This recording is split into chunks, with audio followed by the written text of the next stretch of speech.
You know, I went to the interactive media master program in the School of Cinematic Arts at USC, and our professor said, you know, if you're here to study designing, you know, interactive media, you need to pick a particular subject as your thesis. Mi vezetésfejlesztéssel és leadership development-tel foglalkozunk, az a feladatunk, hogy hogyan lehet a vezetői munkát hatékonyabbá tenni.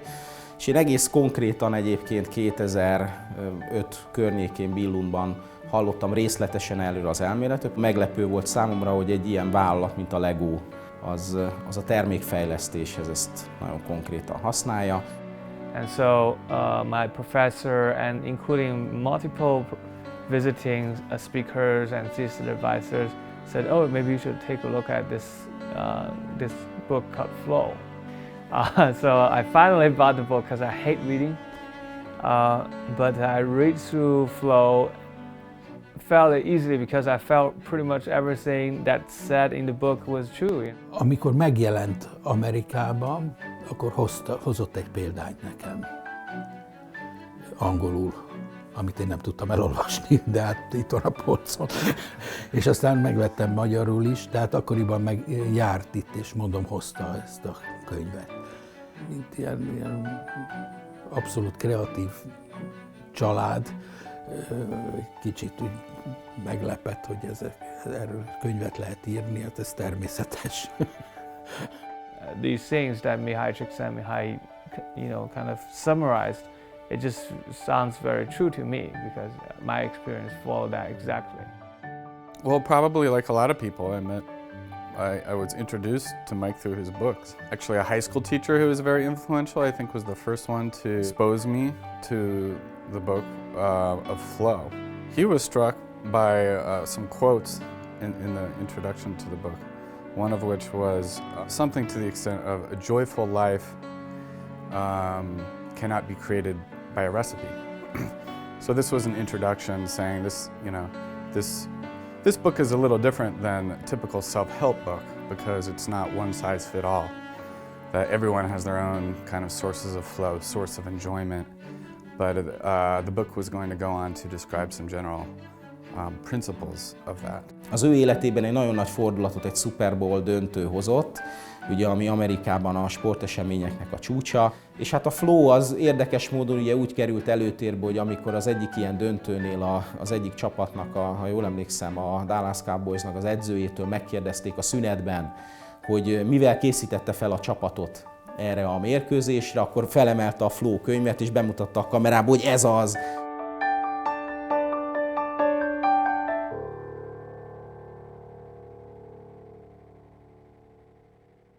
He had different conditions describing the flow. The person who's engaged in the activity has to feel like they want it to, because you can't force someone to like something. Gyerekkoromban elkezdtem rajzolgatni, gyurmázgatni, és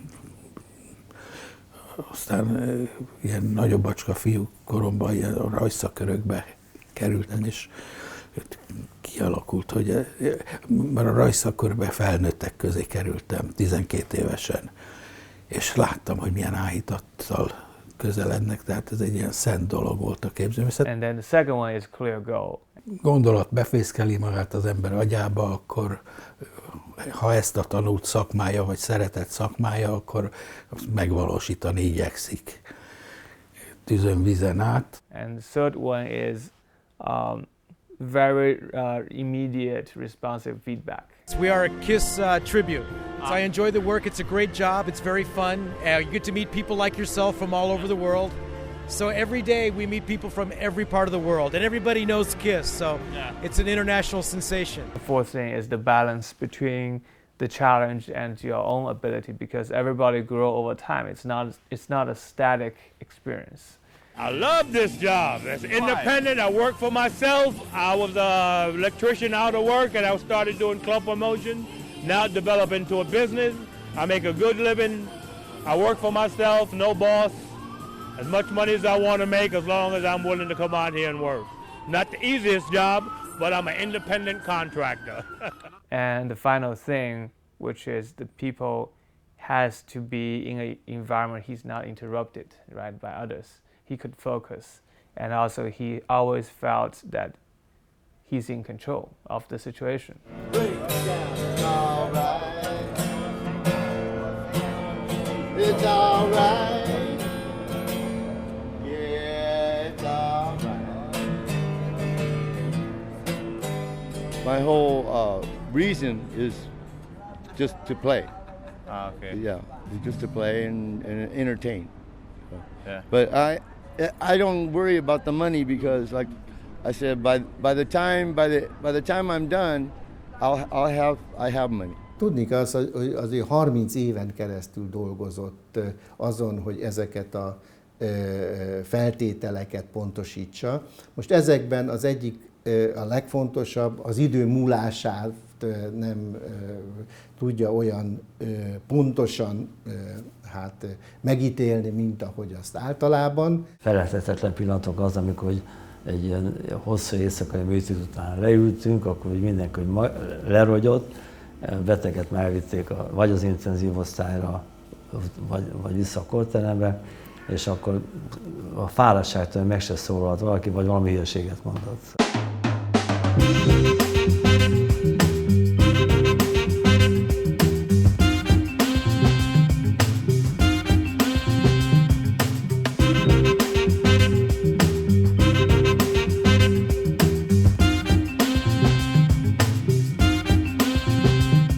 Vagyunk Kaliforniában, január van, 20-22 fok, süt a nap, és azért jöttünk, hogy megkeressük Csíkszentmihályi professzor urat, aki itt él és dolgozik, és ő írta a Flow című könyvet, amelyet 1975-ben publikált először, akkor tudományos közönség számára.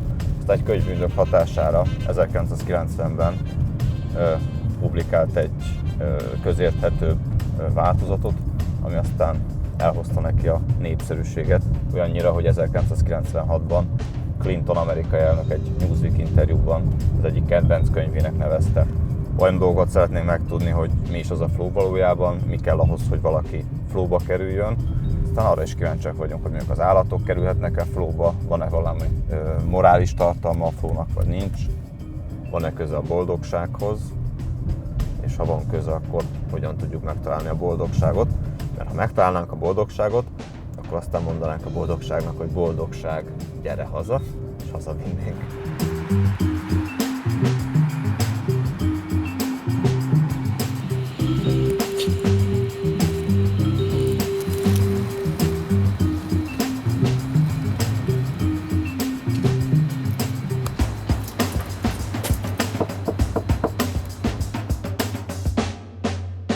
By then I was a psychologist who learned psychology, and I said, this doesn't make sense.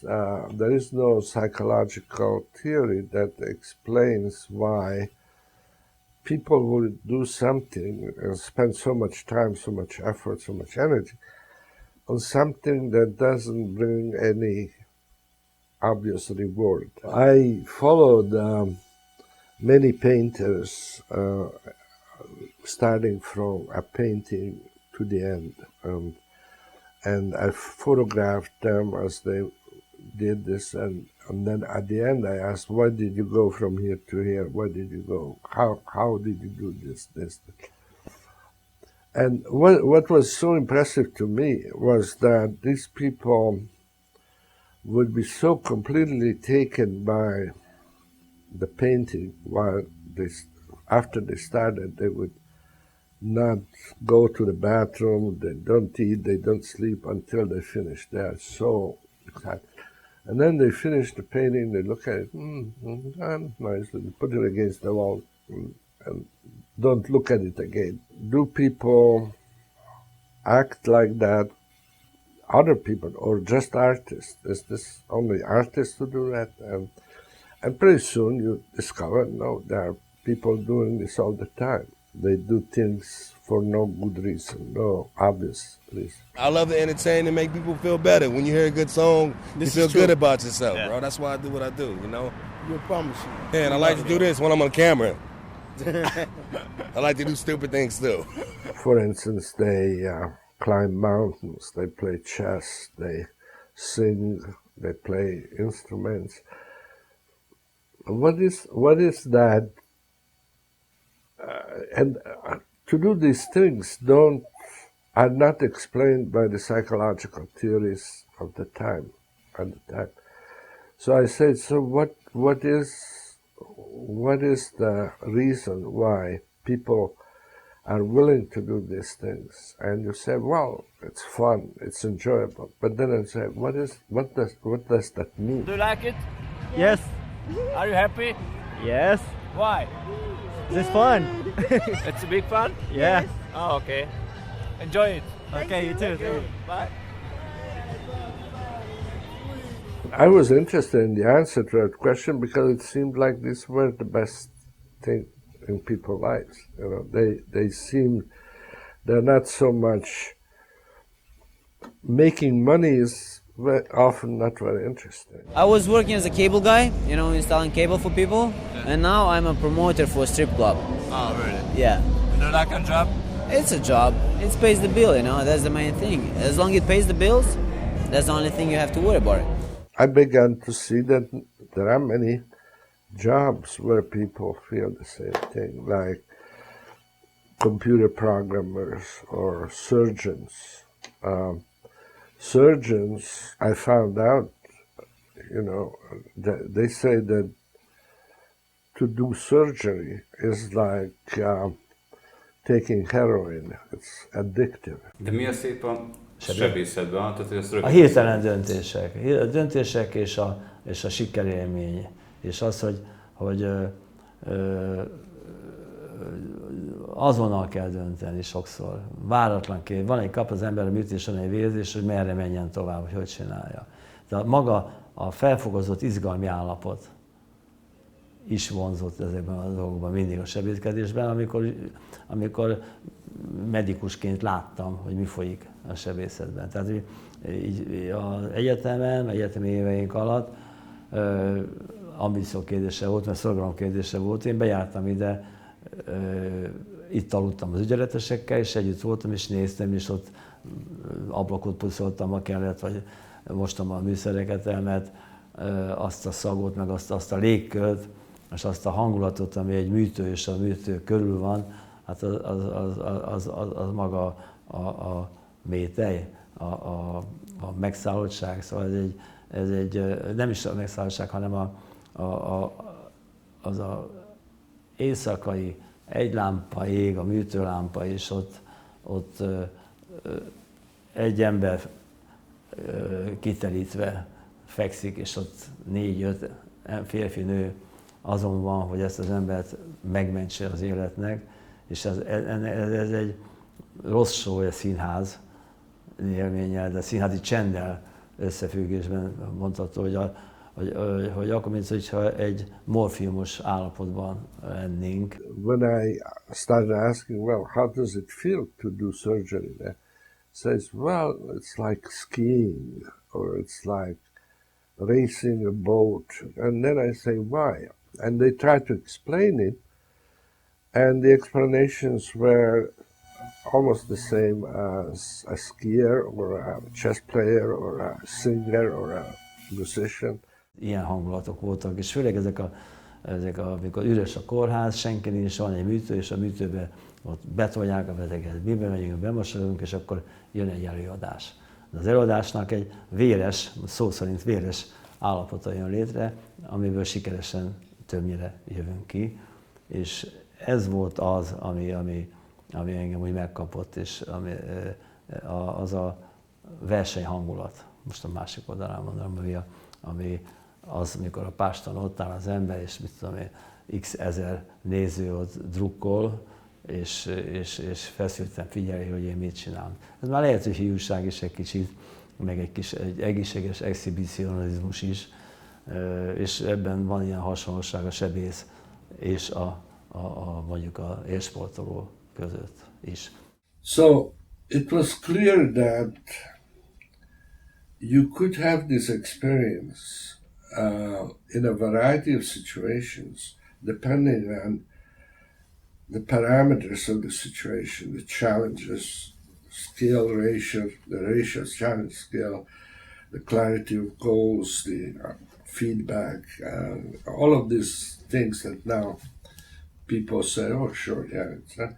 But at that time, people didn't realize that you could create an experience. You can make an experience either very enjoyable or very, very boring or very stressful just by changing a few of the parameters of the situation. There are jobs that should be changed because they are really boring. But if you're stuck with a boring job and there's no way to change, you can change it by doing it better than you did it before and with expressing your skills, your abilities, and then this boring job becomes a different thing. It becomes kind of almost like a work of art that shows what you can do.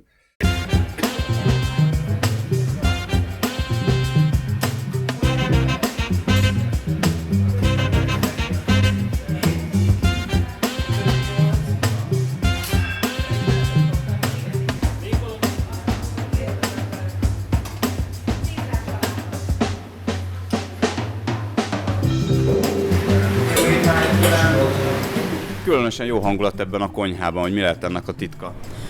Legfőképpen az, hogy nagyon jó csapatban dolgozunk, jó ízeket, csak jó kedvel és lélekkel lehet. Előbb hallottuk, hogy fütyörésztetek, miközben fekete mosogatást csináltál. Szoktunk, ez így igaz. Igen, ez is hozzátartozik. Hozzátartozik, amikor éppen oda kell állni, bármelyik munkaszakaszba meg tudja állni a helyét valaki. Az az igazság, hogy van olyan munkafolyamat, amihez kell is, hogy kedved legyen. És hogyha nincs kedved, akkor jobb, ha csinálsz hozzá. Tehát nem szabad elhallgatni. Vannak olyan dolgok, amiket nem kifejezetten úgy állsz hozzá, hogy azt pont azért csinálod, mert hogy ez a munka ez egy nagyon szép és kreatív munka. Hanem azért csinálod, hogy utána csinálhassál olyat, amiben kiélheted azokat a dolgokat, amiket szeretnél. Mennyit rakjunk Attila, szerintem mennyit visznek el? 6-8 darabot vagy mondani. Rakjunk 8-at szerintem simán. Imádják. Tehát, hogy amíg van kihívás, addig csináljátok. Így és amíg van, találtok a munkában. Így van, ha nincs kihívás, akkor teremtünk. Így van. Tehát amíg van kihívás, addig van hozzá erő. Tehát ez a kettő, ez generálja egymást. Tehát vagy van erőd és keresed a kihívást, vagy a kihívás talál meg téged, és akkor ahhoz meg kell az erő. Milyen kihívást találtok itt mondjuk? Hogyha azt mondtad az előtt, hogy ha nincs kihívás, akkor keressünk. Hogy mik a kihívások? Megpróbálunk, minden reggel azzal kezdünk, hogy milyen ételek legyenek. Vagy talán előző nap este. Vagy előző nap este. De igazán az a lényeg ennek, hogy mindig jót próbáljunk adni a vendégeknek, és valamilyen szinten változatosat. És megpróbálunk minden nap valami mást, valami újat. Saját készítésű süteményekkel, saját készítésű marcipánokkal, saját készítésű dolgokkal, ami úgy érezzük, hogy máshol nem biztos, hogy elkészítik, megteremtik, és ez nekünk erőt ad, hogy látjuk azt, hogy viszik, fogyasztják, eszik, és ez mindig tényleg jó kedvel tölti el az embert, és ezért van az, hogy amikor ezután bemegyünk a fekete mosogatóba, vagy ezelőtt megyünk be a fekete mosogatóba, akkor jó kedvel megyünk be, mert látjuk azt, hogy elfogyott ez is, amit újat készítettünk, az a székely káposzta is, az a rakott káposzta is, amit összeraktunk. És ez mindig jó érzéssel tölti el az ember. Egy kőműves fölépít egy házat, lehet, hogy 10 év múlva összedőlik, de nem emlékeznek rá. Ha jó, persze, akkor majd emlegetik, hogy a Pista bácsi nagyon jól megcsinálta. De az én mi szakmánk olyan, reggel fölkelünk, fél 5-kor, 5-kor bejövünk, megcsináljuk, és igazából 11-kor vagy 12-kor ide állunk, és az arcunkat oda rakjuk azért, amit csináltunk. A tudásunk meg van méretve, egyből látjuk, hogy ma az én tudásom az jó volt, vagy nem. És ezt mindenki el tudja dönteni, mert a focihoz, a főzéshez, ahhoz főleg itt Magyarországon mindenki ért.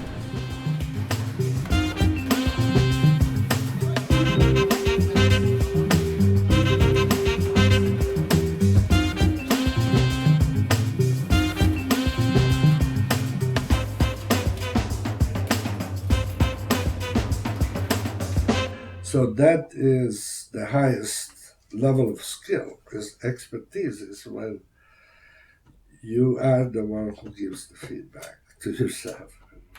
A szakmában a legfontosabb elemnek a tehetségen és sok minden más szerencsén túl azt tartom nagyon fontosnak, hogy a kudarcot elviselni.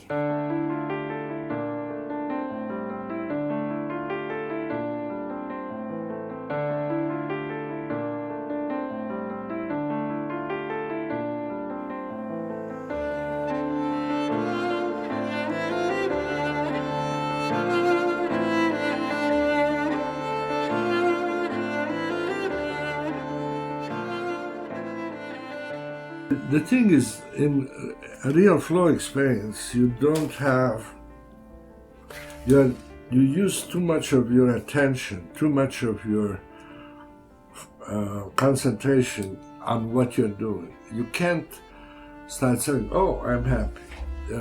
You can't access your inner state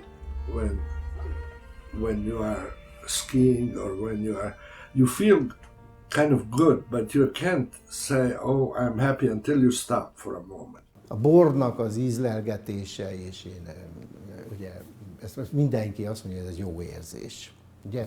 De ez nem flow. De ha azt mondom, hogy például vannak a szomeliék, akiknek gyakorlatilag ez a fajta tevékenység egy olyan munka, amiben ők a bor ízanyagainak az összetevőit próbálják leírni. Egy szomeli átélhet ilyen jellegű flow élményt, mert ő egyfajta aktivitással egy feladatot végez.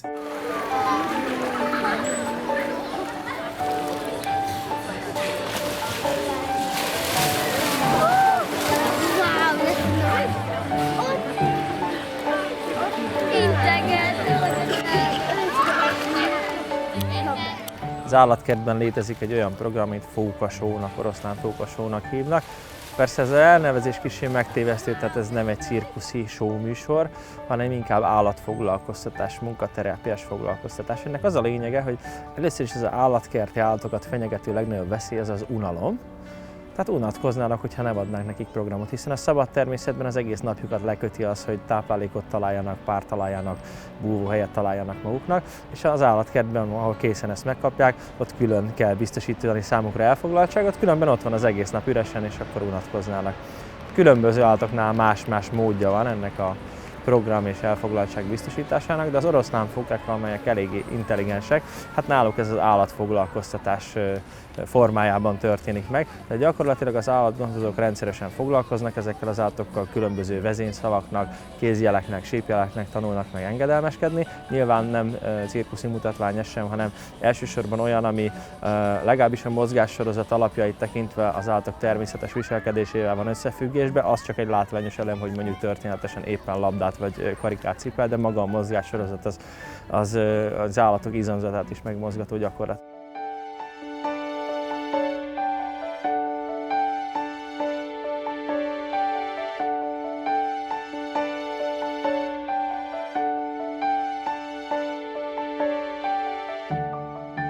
I had a colleague who was given an iguana. The problem is that he would give him all kinds of good food and salads and fish and this and that. and the iguana wouldn't touch. Wouldn't and it was getting small, narrower and narrower and sicker, but wouldn't touch it. And he says that one morning he was reading the New York Times, and the iguana was on a chair, and he was eating a sandwich. And then he put the sandwich on the table, and then he put the paper on it because he was reading it. He didn't know he was putting it in. But as he was reading, he noticed that the iguana kind of looked up, and then it started moving quietly towards, and then it went under them and took the sandwich and ate it. And from then on, he learned that if he wanted iguana to eat, he just covered it up. And then that was a challenge, for a wild animal like that. It was more important to hunt than to eat. It was important that he got the food, not that the food was there and so forth. So, but you can see the squirrels here, how they play. They run on this drótot szaladnak ide-oda, and they try to catch each other, and then they jump here, jump there, and they kind of laugh at each other and so forth. So, no, I think flow essentially is the expression of full potential of your body, your mind, whatever, and when you can do that, when you're in a position to use what you can do, you feel suddenly much better.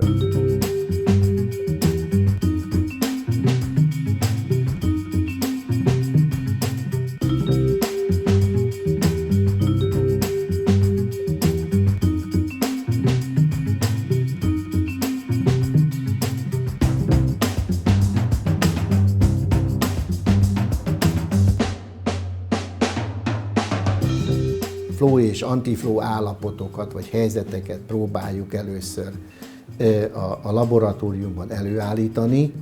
Ennek a feladatnak a kialakításához a legjobbnak a számítógépes játékokat találtuk. Game design has so much to do with psychology because you want to know what are the tools and vocabularies you can use to change people's feeling.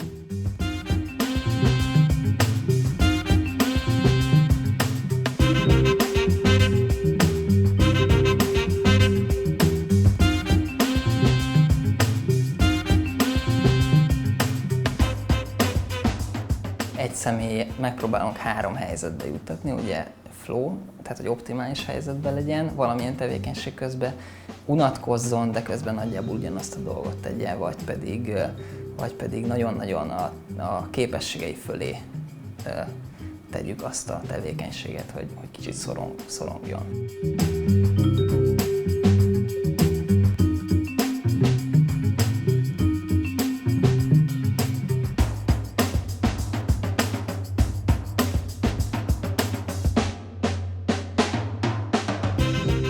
Flow állapotában az ember folyamatosan fejlődik, tehát gyakorlatilag nagyobb teljesítményt képes leadni, mint amennyit korábban mutatott.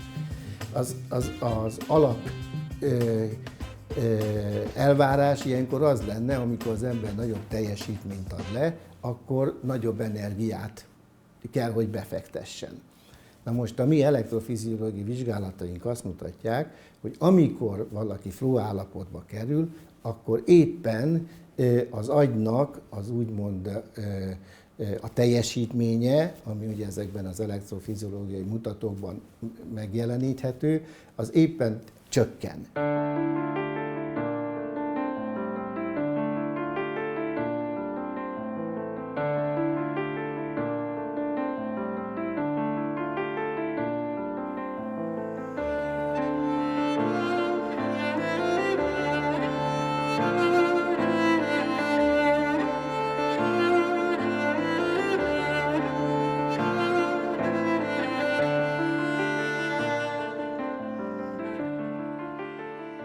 The things that we need to survive and to evolve,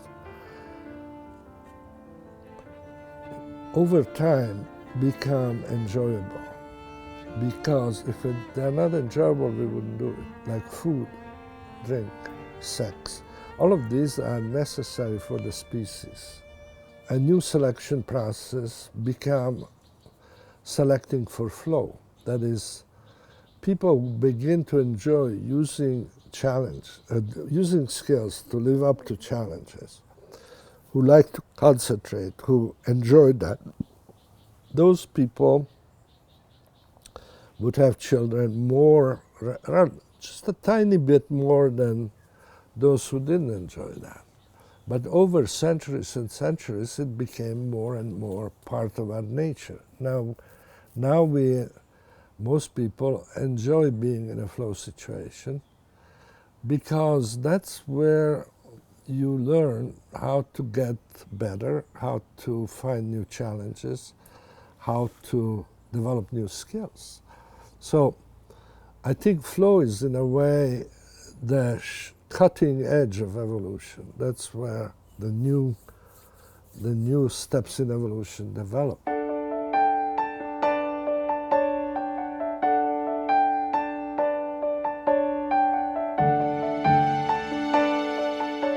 I talked to many people who came back from war, Vietnam War, and other war, Americans who came back, who had this problem of readjusting to civilian life, you know. And when you try to understand why is it that they feel that this life is so much more boring and so on, they all gave descriptions of fighting on the front that were like flow. You know, you knew exactly what you had to do. You had instant feedback to what you were doing. You found a challenge and skill, tried to match that as much as possible. And half of the time you could do it. Most of the time you could do it because you didn't run into danger like crazy.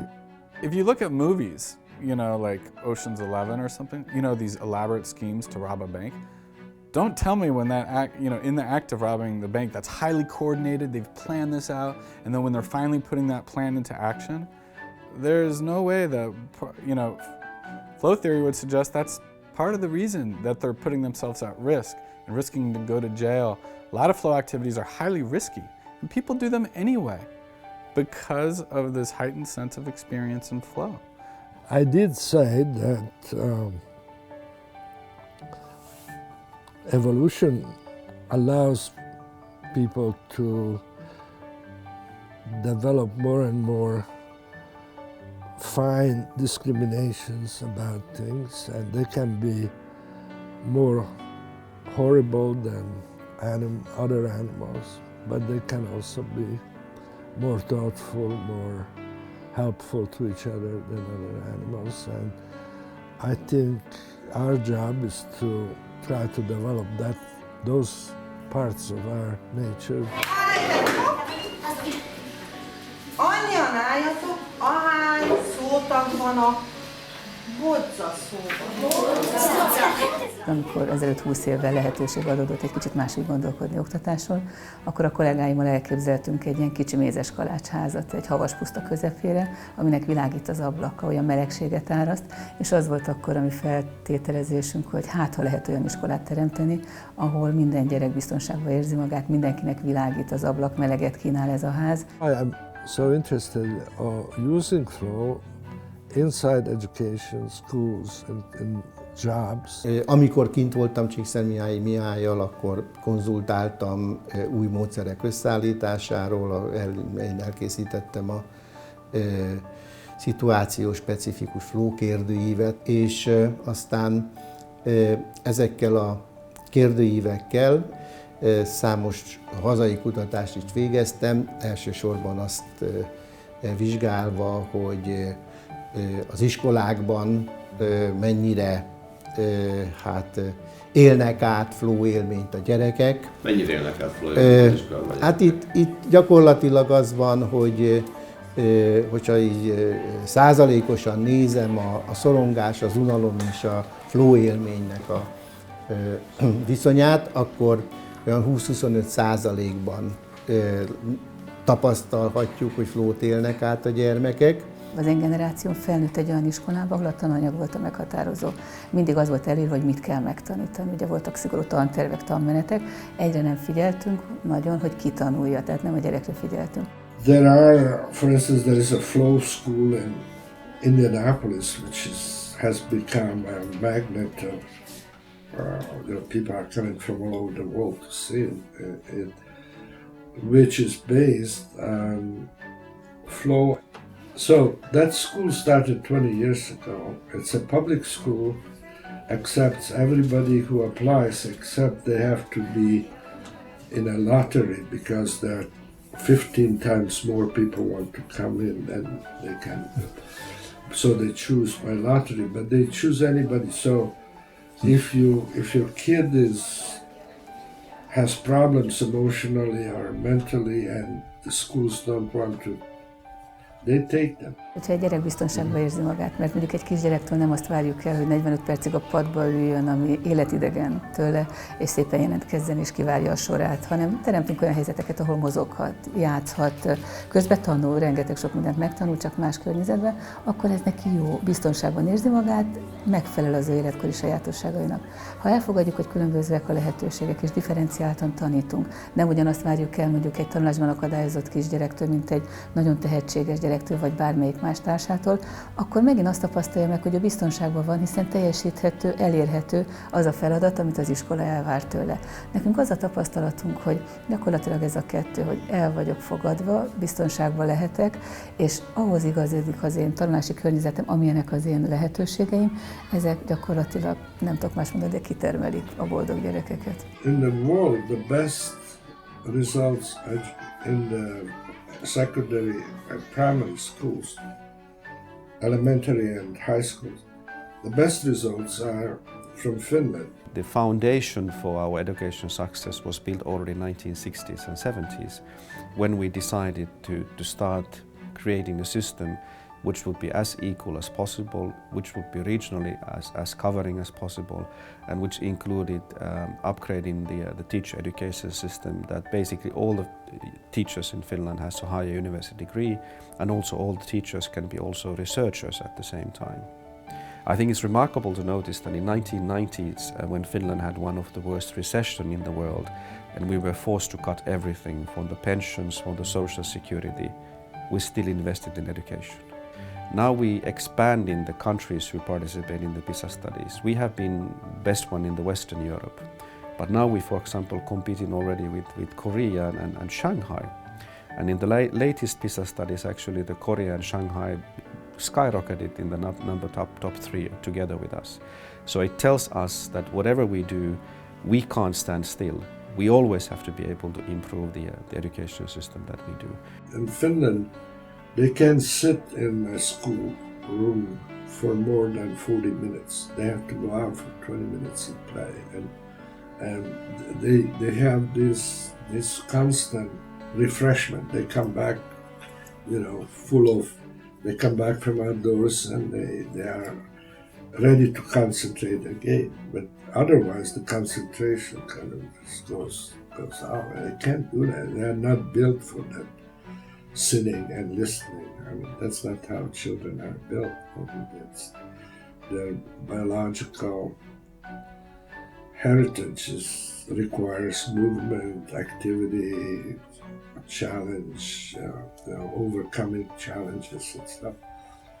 The curriculum, I think, what we have is something which genuinely tries to make the youngsters as productive members of the society, and it includes of course the scientific subjects and languages, but it includes also subjects to becoming members of the community and society, including the studies concerning even like I did in school, that I was learning how to make food, and I was even doing the handicrafts and things like that. So it genuinely building the members to the society.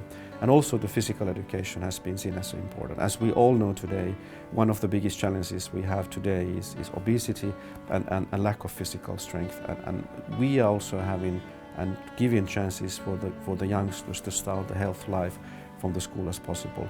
And the facilities has been built especially for these kind of purposes. And also what I think is important one, our students have life also after the school. So we're trying to keep the work level of the students on a reasonable level, that after the school you don't have to spend the whole evening working, making the homeworks there. Of course you have homeworks, but we try to keep in a moderate level that they can have the school after life and the practices and they can have their friends, and in a balance in that respect too. Schooling in Finland is that it wasn't as sedentary. Students had many frequent opportunities in their schooling to take breaks and exert themselves physically, go onto the playground and be very physically active. And I know here in the United States there are some colleagues I work with interested in opening up schools, and they believe that the physical domain is absolutely key to the whole student being engaged rather than disengaged. Disengagement is a very big problem here in the United States, and this is true internationally too. Van egy olyan régi közmondás, hogy a tudás gyökerei keserűek, de a gyümölcsei édesek. Ön mit gondol erről? Szeretném elfelejteni. Szeretném, ha ez nem lenne sehol. A tudás megszerzése az szerintem maga a gyönyörűség. Tehát a tanulás az nagyon-nagyon jó dolog, és az nagyon-nagyon jó lenne, ha öröm lenne. Érdekes, hogy amikor otthon figyeljük a saját gyerekünket, akkor gyakorlatilag mindent tanul, hiszen a járástól kezdve a beszédig mindent tanul. Soha nem érezzük, hogy de jó, hogy kínlódva tanulja ezt. Ugye? Az iskolában meg, mintha megváltozna a normális gondolkodásunk, azt gondoljuk, hogy akkor tanul igazán, ha nehéz, hogyha szenved, hogyha kínlódik, mert akkor az olyan igazi, igazadságszagú tanulás. Mi pedig azt gondoljuk, hogy nem. Akkor lehet a legjobban tanulni, és akkor lehet a legjobban teljesíteni, ha ez örömmel, belső késztetésből és belső felelősségből fakad. És a gyümölcse ugyanúgy lehet édes. Rousseaunak, aki írt a nevelésről egy hosszú könyvet, a gyerekei intézetbe költek, vagy elhagyták. Platón írt egy hosszú könyvet az államról, elment, csinált egy államot és elkergették. De hogy a Flowban nagyon sok van a nevelésről, és hogy ön ezt a gyereknevelésben használta, vagy tudatosan használta? Ja, azt igaz, tudatosan. Ja. Azt, hogy például azt úgy csináltam, amikor a legidősebb gyerek, másfél éves talán, vagy valami, nem tudom már mennyi, de olyasmi. És így tartottam, ölembe szóval, és mentem, és fölütöttem a lámpát, szóval csak és ő így nézett, és akkor én vártam, hogy mit csinál, és akkor oda ment ehhez, és akkor meg, és nem ment, és akkor fölment. És ezt csinálta legalább 30-szor egymás után, és ahelyett, hogy mondja, én gondoltam, hogy úgy látszik, hogy ez ad neki egy érzést, hogy ő tudja kontrollálni a környezetet. És utána ugyanazt csináltak, ő kezdte azt is, hogy a vizet a csapba, ide fordít, hogy ilyen víz, ide fordít, ilyen víz. És azt majdnem egy egész napig azt csinálták. Mindenfajta variációval, hogy és mondom, úgy nézett, mint hogyha valami vallási apparíció van, hogy mint valami csoda, egy csoda volt neki, és ő tudta azt a csodát valahogy kontrollálni. És ez a családfája, professzor? Az egyik része, van egy másik nagyobb, de ez Ez egy négyéten, akinek volt 8 gyereke, és aztán mi itt vagyunk.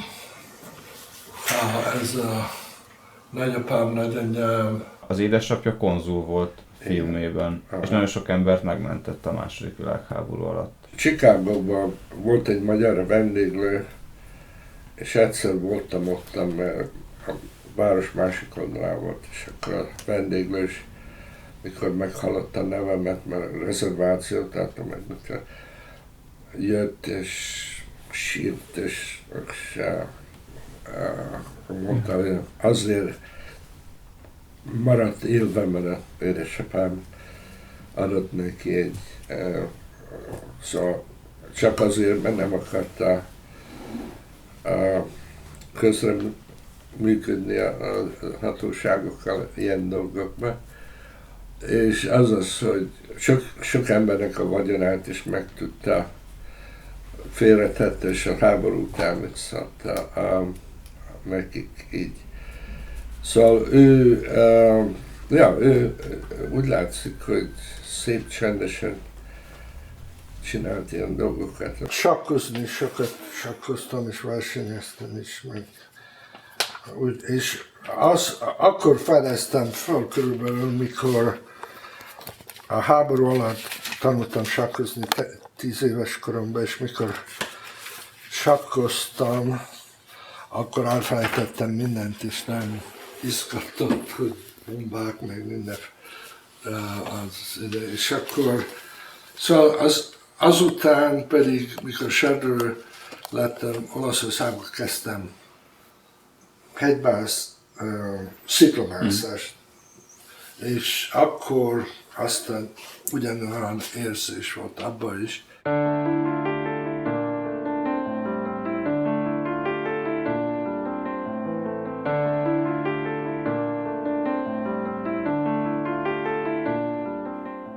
Némely emberek tudnak valahogy jó életet élni, még akkor is, mikor minden elvesztettek, és mások, akik egészen összeesik, mikor a környezet nem tartja őket fel.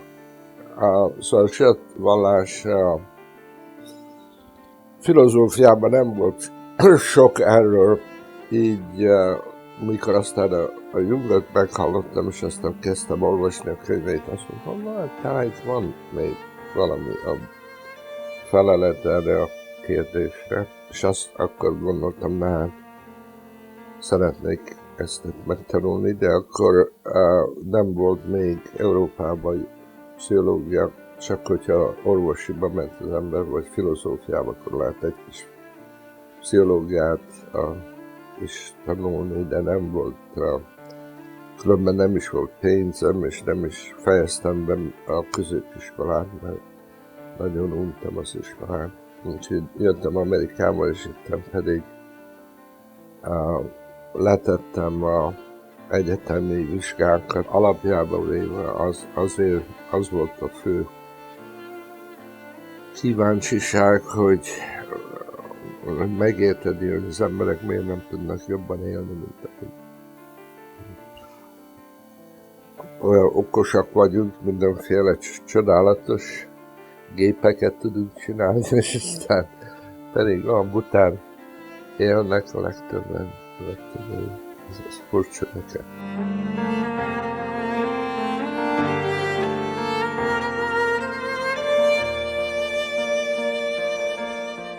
Szóval Koreában voltam egy hónappal ezelőtt, ahol az ottani legnagyobb koreai kemika és elektronikus vállalat, az LG-nek hívják, LG, és nekik van valami 125 000 munkájuk, és aztán állítólag megváltoztatták az egész munkahelyet, hogy flow legyen benne. Az osztrák kancellár, ő meghívott Bécsre, és azt mondja, hogy tudod, engemet az bánt, hogy a legkreatív, a legérdekesebb fiatal osztrákok mennek máshová, Németországba, Angliába, Amerikába. És azt mondja, hogy Ausztria nagyon unalmas lett. És mit csinálhatjuk, hogy ne legyen olyan unalmas. És akkor hát leültünk, beszélgettünk, volt egy ide, jött innét, egy ide arra, és ő, meg a tanácsosai, mint leírták, meg mindenfajta, hogy mennyi azokból kijött, és mennyi sikerült, fogalmam sincs. Én csak azt mondtam, hogy hogyha az emberek úgy érzik, hogy tisztelve vannak, akkor akarnak dolgozni. Hát Magyarországot én szeretném csinálni, hogyha van alkalom rá, de akkor nekem kell megtanulni, hogy mit kell csinálni.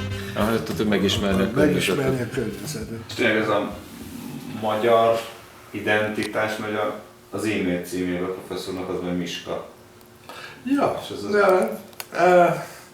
egy ideig próbáltam gondolni, hogy mi vagyok olasz, vagy angol, amerikai, vagy magyar, és aztán mégis a magyar az a legkényelmesebb. Bár olaszul jobban tudok beszélni és írni, meg gondolkozni, de és a sok részből olasznak is érzem magamat, de azért valahogy ez nem igazi. De hogy miért a magyar a legkényelmesebb, hogy ez? Hát, mert az ember az volt az elején a tapasztalatom, hogy magyarnak volt, és aztán az a család és minden. Most, hogy kapta ezt a Széchenyi díjat, hát akkor telefonon beszéltünk, fölhívott. Újságolta, hogy Széchenyi díjas lett. És nagyon örült, az utóbbi években nagyon ritkán, egy ilyen karácsonyi üdvözlő pársoros levélke jött, de ő az utóbbi években már kifejtette nekem, hogy nem szívesen beszél magyarul, mert nem tudott jól magyarul, nem tud jól magyarul. Nyilván felejti is ott Amerikában, 70-valahány évesen, és hogy azért nem ír, meg nem, a telefonon nem szoktunk beszélni, nem ír, és azt úgy tudomásul vettük, hogy nem szeret írni magyarul, de most mondom, a Széchenyi díjra nagyon lelkesen fél órát beszéltünk telefonon. Mindenféle magyarul. Tökéletesen visszajött a magyar tudás. És a hosszú évek munkája azt mutatja, hogy megtalálta a professzor úr azt, hogy... Ó, nem, sajnos. Mindenfajta más dolgot találtam, de azt még nem tudom sajnos, hogy lehessen ezt megoldani. Szóval vannak megoldások, de hogy lehet elérni őket, azt még nem tudom. De az érdekes, hogyha meg tudnám oldani mostan, akkor unalmas lenne a jövő pszichológiai generációknak, úgyhogy egy kis lépés az elégtelen, majd a többiek remélem jobban tudják ezt elvégezni.